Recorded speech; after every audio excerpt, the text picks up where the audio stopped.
one of the gruesome picture that I've seen in my life. There was this lady. They got hold of her, and they put a plastic bag around her neck, and they lit the plastic bag on fire. They burned her, and they watched every single second how she was being, she was dying, you know. I mean, there was nothing left but ashes. They just piled it together. So it was a very, very dark period of the Congo.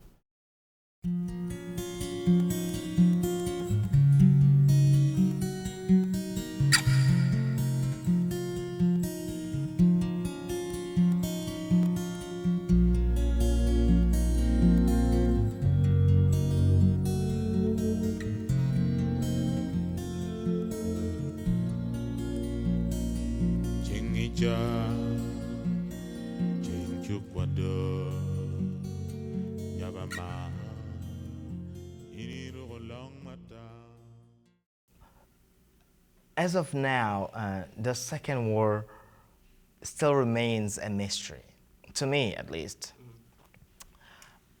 Here, speaking both as a Congolese who has a Rwandan background and has a scholar of the Great Lake region.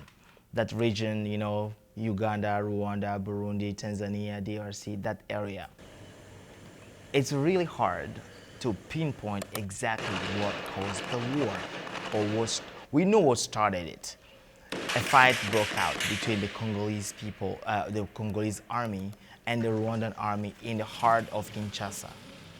But we don't exactly know what happened, what caused it, what are the root causes of the war. And the war started. And this one was even worse than the first. You know, reality is different. Once you begin to see stuff that you thought you'll probably never see in your life, you know, once you begin to see brain matter on the pavement, and all you need to do is to cross that body without even looking at it, you become somehow desensitized. I realized that as long as the situation continued, my life wouldn't be okay. My friend knew that I was, you know, some of my relatives were Rwandan. Some of them already left. They knew that, and one of them told me, you know what, I think you should try to leave. You know, you should try to find a better place. Okay, after that, I lived in, as I was saying, underground in a friend's place for a while, until one of my cousins got me an opportunity to get into a cargo plane that was going to Katanga. My goal was to go to the southern part of, of Africa, to go to South Africa via Zimbabwe and via Zambia and Zimbabwe. So we stood there. It was about 2 hours traveling from Kinshasa to Katanga in Lubumbashi, and then from there we took a car going south. However, before getting to the border, I had my personal account with child soldiers. Those kids were wearing the oversized uniform. As I usually think about it, they looked like they were going to an Halloween party. Oversized military uniform, their gun, and one of them had chewing gum, pictures, Mickey Mouse pictures all over his gun. So the kid, his eyes were basically empty. There was almost an emptiness. You couldn't tell what type of emotion he had at that time. It was like you were seeing a wall, a moving wall, a wall that could kill you anytime. They thought that we were Rwandan and they wanted to kill us, until one of them asked me where I was from. I told him that I was from Kisangani. And then he remembered because his brother went to the same school that I went. And then we began speaking about the school that I went, Institut Maele. And then some type of bizarre connection was found, and that kid let us go. So from that point, I really wanted to know what would happen to that kid after the war, because he knew nothing. but to kill. In fact, it was a soldier. So I became really, really interested in trying to learn how to help demobilize those kids.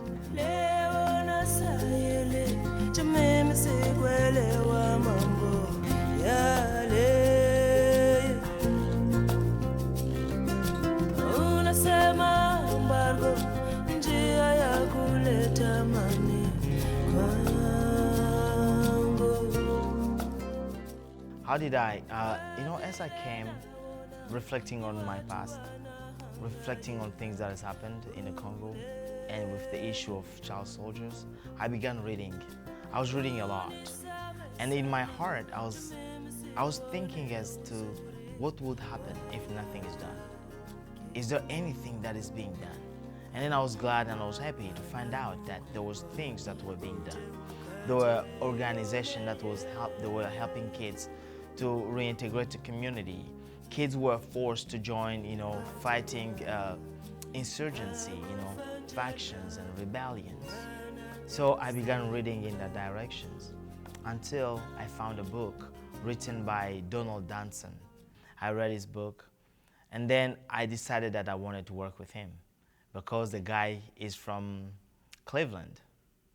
So from Cleveland, I basically wrote to him an email, and he called me back. From that time, I began working with African Study Department, and they gave me an opportunity to go to Uganda, where I worked with ex-child soldiers, and I saw what they were doing and all the hopes they had and some opportunity that they had.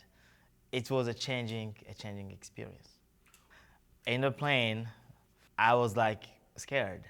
I didn't know exactly what would happen.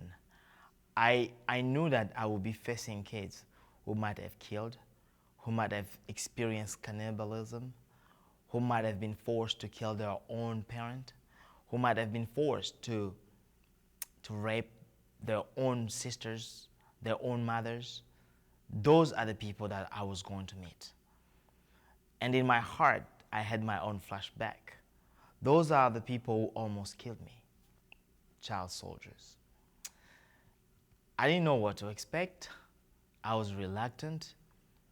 But on the other side, I wanted to be part of hope, part of reintegration, part of rehabilitation. But when I got there, I began listening to them. I began talking to them and exchanging with them. Then something changed in my heart too. Most of those kids, they know that they were not born child soldiers. They know that their lives at a point until they were 5, until they were 7, life was different. It was all about going to school. It was all about going to the farm. It was all about helping mommy and helping daddy in whatever mommy and daddy were doing. Until one day, a group of soldiers came to the village, burned everything, shot all the adults, made people flee, and then grabbed them, forced them to join the movement. Sympathy grew up, in my mind.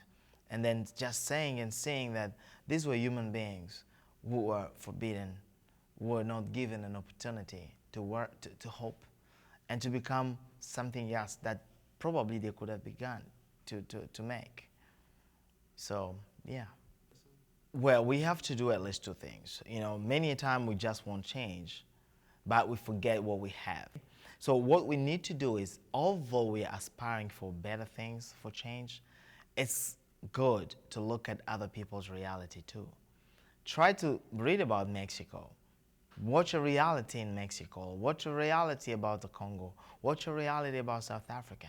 And if you can, go abroad, travel. Go see how people are living. And then you'll be more appreciative of what you have. Even for the hope that you're trying to push for, to work for, you will even be a better agent of change in that way. It's not just gonna be a way of you accumulating things. It's gonna be a way of you trying to live harmoniously with your life around you. And then thinking about other people too. Muzabanzabulu yantumunu gataria Kongo Inchangu Kongo dia ikanchana mpie mankulu ya lemba na banganga zimuba jimbakana munata ntumbu malavu